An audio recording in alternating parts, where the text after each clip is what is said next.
Their time in different ways right now, but I think it is important that Mr. Hayward come to Congress and explain some things. And one of the things I was most interested in him explaining is their deplorable safety record that BP has. They've had over 760 safety and willful violations in the last 5 years. They paid out over $373 million in fines to avoid criminal prosecution.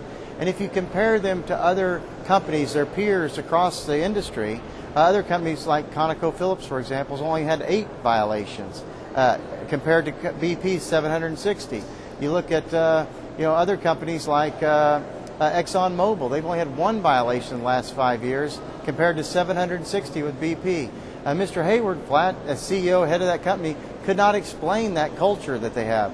I think that BP has cut corners. They did it to save money, and as a result, there's been loss of life, not only in this disaster, but one in the Texas City refinery, and it's unconscionable.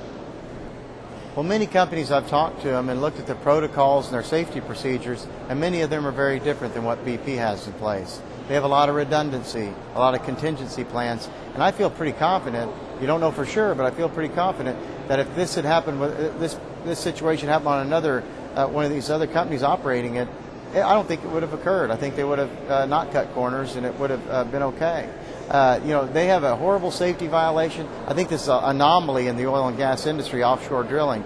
There's been 8,000 wells drilled out there in the Gulf, offshore on the outer continental shore in deep water, and there haven't been instances like this.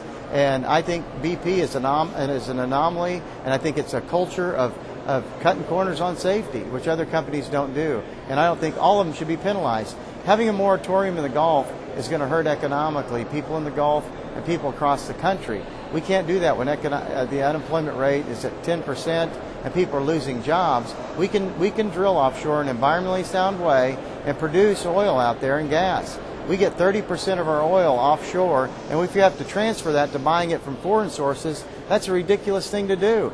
Some of these countries that we buy our oil from are countries that our own State Department says is unsafe for American citizens to go to, yet we want to buy more oil from them? That doesn't make sense.